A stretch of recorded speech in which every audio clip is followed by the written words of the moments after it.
What happens when a $3 billion spearhead of American naval power, a vessel designed to be utterly invisible, is suddenly exposed in the backyard of a hostile regime? Imagine the hunter becoming the hunted, the silent service's worst nightmare, unfolding not in the deep Atlantic, but in the warm, shallow waters of the Caribbean, where every potential adversary was watching. This was the reality for the USS Minnesota, one of America's most advanced Virginia-class attack submarines, when it deliberately surfaced within striking distance of Venezuelan forces during a tense summer standoff that should have never made the news. The very fact we know about this mission means something went according to plan, and something went terribly wrong. What would force a submarine captain to reveal his position in hostile waters? What did the Venezuelan military do when they realized an American nuclear-powered hunter was operating where international law said it could be, but geopolitical reality said it shouldn't? And what does this single incident reveal about the United States' desperate gamble to maintain dominance in America's backyard while China and Russia watch from the shadows, learning exactly how the world's last superpower reacts when challenged? The answer begins with understanding what the USS Minnesota truly represents. Not just a submarine, but a $3 billion statement of intent. When this 377-foot-long behemoth slipped beneath the waves, it carried with it the combined technological marvel of American naval engineering. A nuclear reactor that never needs refueling, sonar systems so sensitive they can identify individual marine life miles away, and torpedo tubes capable of unleashing hell while remaining undetectable. This wasn't just another patrol. This was a Virginia-class Block 3 boat, featuring the revolutionary large aperture bow array that replaces traditional periscopes with photonic mass, and carrying a payload of Tomahawk cruise missiles capable of striking targets over 1,000 miles inland. For this weapon to appear in Venezuelan waters meant the situation had escalated beyond diplomatic warnings and economic sanctions. Someone in the Pentagon had decided Maduro's regime needed to physically see the instrument of American power to understand that their Russian-supplied military equipment was being monitored, analyzed, and potentially targeted.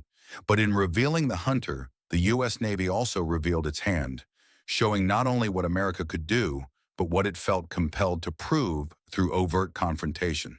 Then came the moment of truth, the Venezuelan response that transformed this from a silent demonstration into a public confrontation. Venezuelan Su-30 fighter jets, Russian-made aircraft that represent the pinnacle of their Air Force's capability, were scrambled to locate what they could only assume was an American submarine operating in their territorial waters. Think about the calculus here. A $3 billion submarine surrounded by $60 million fighter jets in international airspace, with both sides aware that a single miscommunication could spark an international incident. The Venezuelan government immediately claimed the Minnesota had violated their sovereignty, while U.S. Southern Command maintained the submarine was conducting legal and routine operations in international waters. But the truth was far more revealing than either side admitted. Venezuela's response demonstrated they had detection capabilities but not tracking capabilities. Their jets could fly over the general area, but they couldn't maintain contact with the submarine once it decided to disappear again. This public scrambling revealed more about Venezuelan military limitations than any intelligence report could have gathered. Their desperation to be seen responding outweighed their actual ability to respond effectively. But why take this risk? Why send a precious Virginia-class submarine, one of only a handful capable of both intelligence gathering and strategic strike missions, into such potentially compromised waters? The answer lies in the shifting balance of power in America's backyard. While the world watches Ukraine and the South China Sea, Russia has been quietly rebuilding influence in the Western Hemisphere through proxy relationships with Cuba, Nicaragua, and Venezuela. Chinese intelligence gathering operations have been detected throughout the Caribbean, often masked as commercial fishing or research vessel activities. The Minnesota's mission was likely multifaceted, mapping Venezuelan coastal defenses for potential special operations, monitoring Russian advisor communications, tracking illegal arms shipments, and sending an unambiguous message to Moscow that their client state wouldn't become a secure bastion for anti-American activity. This was gunboat diplomacy for the 21st century, Not the battleship diplomacy of old, but something far more sophisticated and deniable until the moment it wasn't. The calculated decision to surface acknowledged that sometimes the psychological impact of being seen outweighs the tactical advantage of remaining hidden. The technical marvel. What makes Virginia-class submarines so feared? To understand why this incident mattered, you need to appreciate what sets the Virginia-class apart.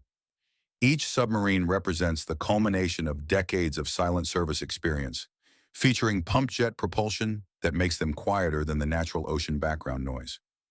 Their sonar systems can track dozens of vessels simultaneously across hundreds of miles, while their special operations capabilities include a dry deck shelter for SEAL delivery vehicles and advanced intelligence gathering systems that can intercept even the most encrypted communications. The USS Minnesota specifically was equipped with the most advanced version of the ANBLQ-10 electronic warfare system, capable of analyzing radar and communication signals from hostile forces. This isn't just a submarine, it's a floating intelligence platform that just happens to be armed with 37 torpedoes and Tomahawk missiles. When such a vessel surfaces near hostile territory, it's not because it was detected, it's because the mission required sending a message that couldn't be delivered from the shadows. The aftermath of this confrontation reveals the delicate tightrope Washington now walks. On one hand, the mission demonstrated American resolve and technical superiority. The Minnesota completed its patrol and returned to home port without incident, proving the U.S. Navy can operate with impunity in contested waters. But on the other hand, the incident exposed the growing boldness of adversarial states and their willingness to publicly challenge American military movements. This is the new normal in naval competition, not outright conflict, but constant testing of boundaries and responses. The Venezuelan military gained valuable experience in anti-submarine warfare operations, however rudimentary, while Russia and China observed American procedures and response times. Meanwhile, the U.S. Navy learned exactly how far it can push before provoking escalation and what specific assets Venezuela can bring to bear in a crisis. This dangerous game of maritime chicken continues today, with Russian submarines now increasingly detected near U.S. coastal waters and Chinese research vessels operating throughout the Caribbean. Each incident building on the lessons learned from encounters like the Minnesota's voyage. The silent service remains America's most potent strategic advantage. But as this incident proves, even shadows must sometimes step into the light. And when they do, the world watches, learns, and prepares for the next confrontation.